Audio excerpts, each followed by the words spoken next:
Thank you, Commissioner, for being here today. I wanted to follow up on the spousal refusal questions that were asked earlier today. It's my understanding that as the law exists, the healthy spouse can keep the family home, a car, and assets of about $113,000. Is that correct? And if it's eliminated, what would the assets go down to?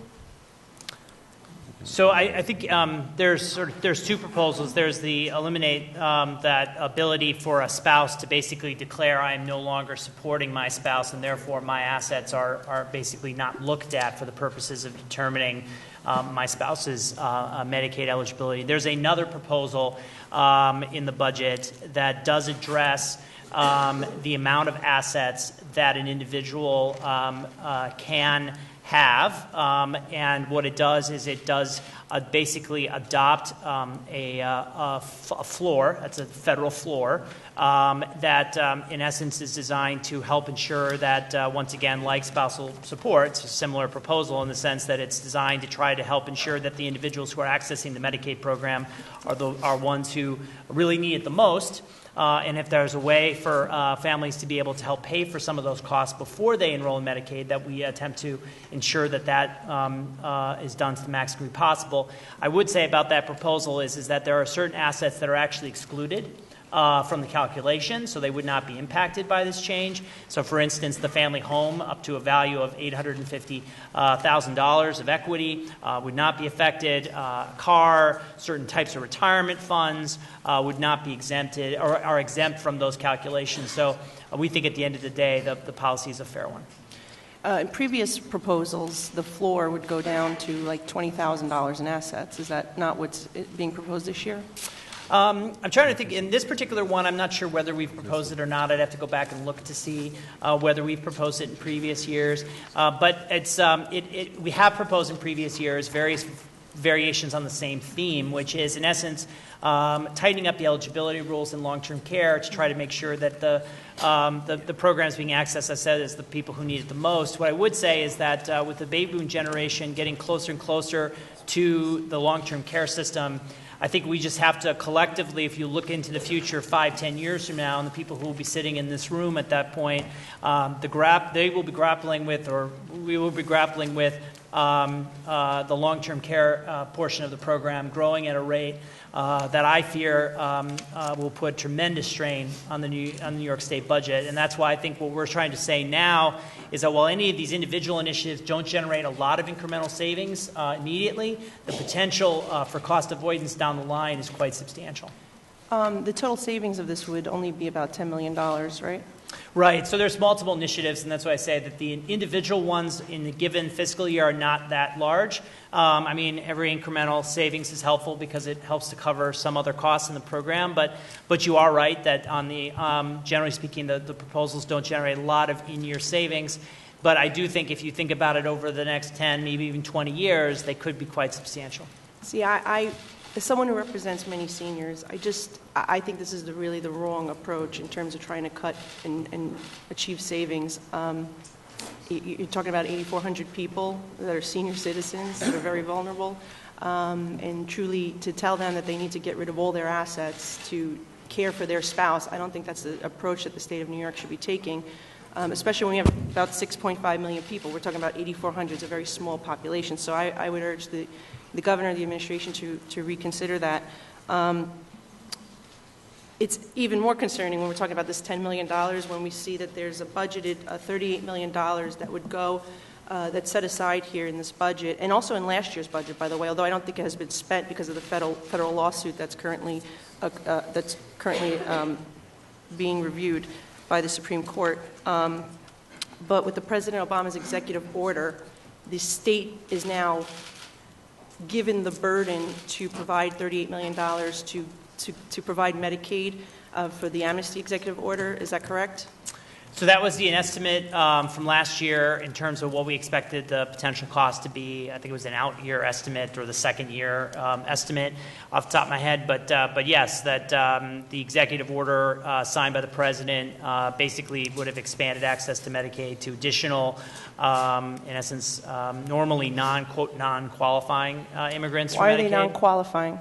So under federal law, you can be here legally in the United States, but be non-qualifying for Medicaid. Usually that's because you are in some sort of a status of you're waiting for some number of years. I think it's like 5 years before you can sign up for programs. And so when that executive order was signed, we had to anticipate what the global cap impact was.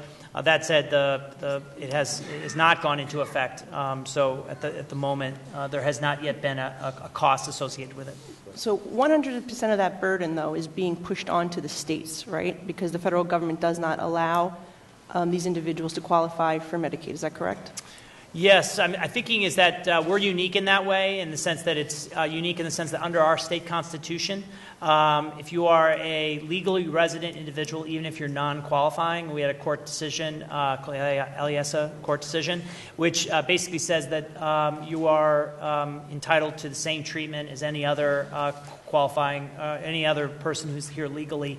So that's a uniqueness, and that's because of the New York State Constitution. Okay. Whereas other states, you are basically governed by the federal law in terms of Medicaid eligibility. Okay, thank you.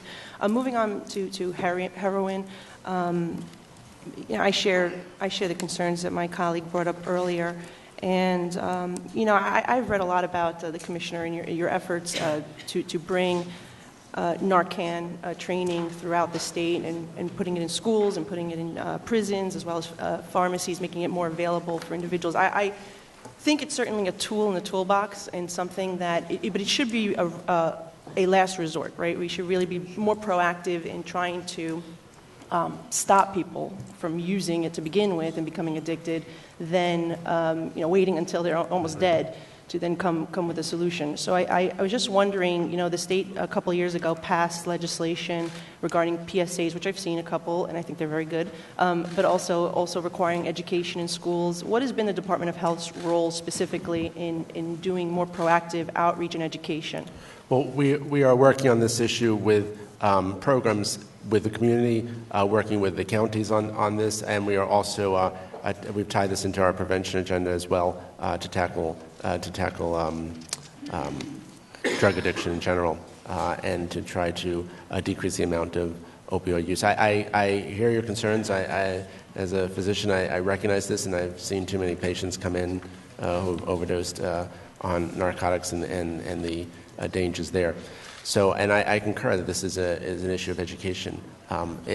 As we move forward with the transformation that we're moving in healthcare, again, we are moving into communities and away from hospitals, and this will be some of the ways that we can tackle this problem as well.